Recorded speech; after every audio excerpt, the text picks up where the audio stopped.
काय सांगाल sir, SIR नावाचे एक या ठिकाणी सर्वे होत आहे.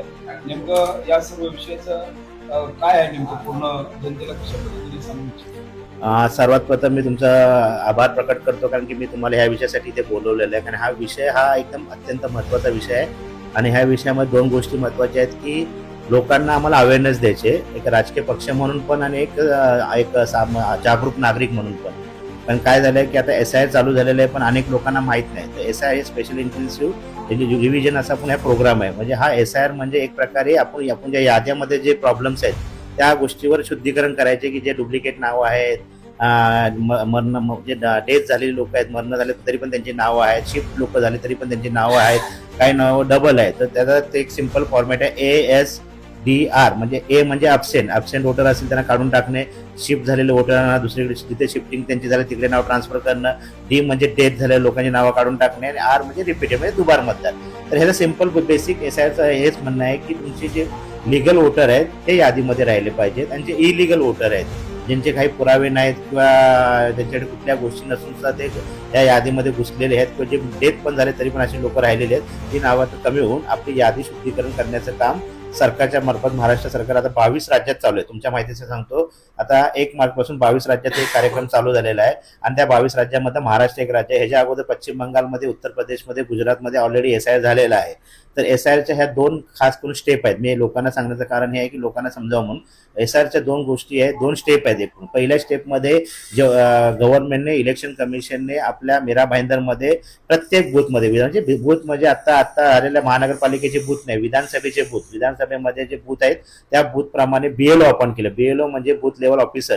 हे जे सरकारी कर्मचारी असतात हे आता सगळीकडे मॅपिंगसाठी फिरत आहेत. त्यामुळे तुम्हाला सर्वांनी त्यांना सहकार्य करायचे, आणि ते त्यांच्या पद्धतीने 2002ची जी यादी आहे, तुमच्या माहिती सांगतो, 2002ची जी यादी आहे त्या 2002च्या यादीला बेस बनवलेला आहे, आणि त्या 2002च्या यादीच्या बेसबरोबर तुमच्या वडिलांचं नाव किंवा तुमच्या आईचं नाव कुणाचं तरी तिथे असतं, ते एक तुम्हाला शोधून ठेवायचे. जर ते तुम्हाला कोणाला काही त्या बाबतीत समजा काही प्रॉब्लेम असेल तर आमचं ऑफिस आहे किंवा प्रभाग कार्यालय 6 जे काश्मीर पोलीस स्टेशनच्या पाठी आहेत, त्यांचे जे वॉर्ड ऑफिसर आहे ते खरं या पूर्ण कार्यक्रमाचे इन्चार्ज आहे. म्हणजे आपल्या 14 नंबरसाठी पूर्णपणे पानपट्टे साहेब पण तिकडे इन्चार्ज आहेत पूर्ण मीरा भाईंदरसाठी.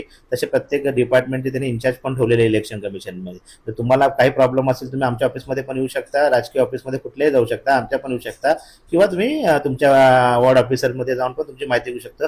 प्रत्येक बूथला एक BLO अपॉइंट केला, त्या BLOशी तुम्ही संपर्क साधू शकता, आणि तुमची मॅपिंग झाली की नाही सर्वात पहिलं तर तुम्ही बघणं हे गरजेचं आहे, तुमची मॅपिंग झाली आहे की नाही. कारण मॅपिंग करणं गरजेचं आहे. भरपूर लोकांना अजून माहित नाही की आपली मॅपिंग म्हणजे काय, अनेक गोष्टी आहेत. ते BLOचे नंबर पण आमच्याकडे आहेत, ते पण आपण फेसबुक मार्फत मी थोड्या 1-2 दिवसात डिस्प्ले करेल सर्वांचे नंबर, जेणेकरून तुम्ही डायरेक्ट त्यांच्याशी संपर्क साधू शकता. इव्हन आम्ही असा प्रयत्न करतो चारी नगरसेवक म्हणून की इथे एक वैष्णव आपल्या एक कम्युनिटी हॉलमध्ये सर्व BLO ना, सर्व म्हणजे आपल्या चेना काजूपाडापासून ते खास करून मी 14 नंबरला सांगेल, कम्युनिटी हॉल आपलं DB रियालिटी पर्यंत जेवढे बूथ आहेत आमचे 28 बूथ आहेत, त्या 28 बूथच्या BLOना आम्ही इकडे बोलवण्याची व्यवस्था करतो. बहुतेक ह्या शनिवारी करण्याचा प्रयत्न आहे, पण नाही झाला तरी पुढच्या शनिवार रविवारी आम्ही त्यांना बोलून ते करू. तर ह्या 2 स्टेप आहेत मी जसं सांगितलं त्याप्रमाणे. पहिली स्टेप आहे मॅपिंग, जे BLO अधिकारी करतात म्हणजे सरकारी अधिकारी करणार, आणि त्यानंतर जर दुसरी स्टेप आहे ते तो एन्युमरेशन फॉर्म असतो, तो फॉर्मचं वाटप हे लोक करणार आहेत. प्रत्येक घरात ते 3 वेळा व्हिजिट करणार. या 3 वेळा व्हिजिटमध्ये जर आपण घरात अवेलेबल असेल तर ते त्याचं रजिस्ट्रेशन होणार, ते फॉर्म घरात येऊन देणार, तुम्हाला 5 फॉर्म देणार. आणि ह्यात अजून एक ॲडव्हान्टेज आहे, म्हणजे की तिथेच तुमचं ऑन द स्पॉट तुमचं 18 वर्षाच्या वरचं कोण असेल नवीन मतदार तर त्यांना पण तुम्ही त्यात ऍड करू शकता. आपल्या अगोदरची नावं ती तर करायचीच आहे मॅपिंग, प्लस त्यांना पण ऍड करू शकतो. त्यामुळे माझं सर्व नागरिकांना, खास करून काशीमेरा प्रभाग 14 मधील सर्व नागरिकांना आव्हान आहे की तुम्ही स्वतः जागरूक राहा. आपले नाव वोटिंगमध्ये आहे म्हणून तुम्ही सोडून देऊ नका. आपलं नाव परत वोटिंगमध्ये राहणं गरजेचं आहे. त्यासाठी ज्या ज्या गोष्टी करायच्या SIR मध्ये त्या तुम्ही गोष्टी करा. तुम्हाला कुठल्याही प्रकारचं अगर काय वाटले म्हणजे त्रास किंवा कुठल्याही प्रकारचं तुम्हाला अधिकाऱ्यांनी काय सहकार्य नाही केलं तर तो आमचा ऑफिस इथे तयार आहे. 4 नगरसेवक तयार आहेत. इव्हन विरोधी पक्षनेते, विरोधी पक्षातले पण काही कार्यकर्ते किंवा त्यांचे पदाधिकारी नेते असतील त्यांच्याकडे तुम्ही संपर्क कुठे पण जावा, पण तुमचं नाव तुम्ही सेव्ह करून घ्या, हे आमचा उद्देश आहे. आणि त्या उद्देशासाठी हा आज मी व्हिडिओ तुम्हाला खास करून बनवलं. अनेक गोष्टी होतात पण ह्या गोष्टीत लोकांचा अवेअरनेस अजून भरपूर झाला नाही, आणि सरकारी जे आहे यंत्रणा त्यांनी पण पाहिजे तसं अजून काय त्याचा अवेअरनेस केला नाही, ते करण्याची गरजेचं आहे. म्हणून आम्ही आमच्या पद्धतीने हे अवेअरनेस करतोय. तर SIR आपल्या पूर्ण महाराष्ट्रात चालू झालेलं आहे. सर्वांनी हे आपण करून घ्या, कारण आता मॅपिंग जिथे होईल तिथेच तुमची मॅपिंग होणार आहे. मग जर दुसरीकडे नाव असेल तर ते दुसरीकडचं नाव तुमचं कदाचित जाऊ शकतं. त्यामुळे मॅपिंग तुम्हाला जिथे करायची, जिथे तुम्हाला ओढ द्यायची तिथे तुमची मॅपिंग करून घ्यावी ही विनंती आहे. सर किती दिवसाचा हा उपक्रम असणार आहे? तसं बघायला तर हा 60 दिवसाचा उपक्रम आहे, पण ज्या पद्धतीने सरकारने निर्देश दिलेत किंवा इलेक्शन कमिशन निर्देश दिलेत की जे BLO आहेत त्यांना कंपल्सरी सांगितले की 50% मॅपिंग त्यांनाच करायचे. म्हणजे त्यांना घरी घरी जाऊन त्यांनी मॅपिंग करून ठेवणं गरजेचं आहे. आणि त्यांनी जर मॅपिंग 50% नाही केलं तर मग त्याला वेळ लागेल. आता 50% मॅपिंग न झाल्यामुळे 1 एप्रिलपासून ते फॉर्म वाटप चालू करणार होते, पण आता ते 1 एप्रिलचं 10 एप्रिल तारीख अशी आम्हाला ऐकण्यात आली. पण जर 10 एप्रिलपर्यंत पण जर त्यांची 50% मॅपिंग नाही तर मला वाटतं ती 15 एप्रिलला जाऊ शकते.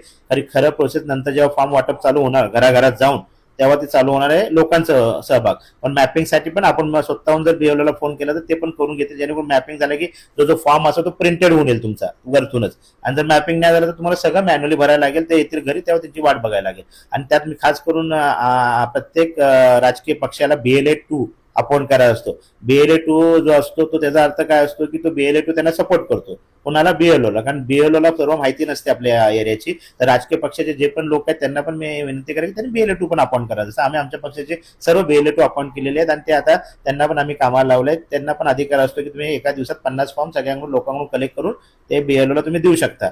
बाकी कुणाला करता येत नाही, कारण ते ऑथराईज करायला लागतं. तर ते पण मी बाकीच्या राजकीय पक्षांना सगळ्यांना सांगितलं की तुम्ही तुमचे BLA-2 करा आणि जास्तीत जास्त लोक आपले जे आहेत, आता समजा 40,000च्या वरती आपली वोटिंग आहे 14 नंबरमध्ये, की आपले जास्तीत जास्त लोकांची नावं कट न होणे हाच आमचा उद्देश आहे.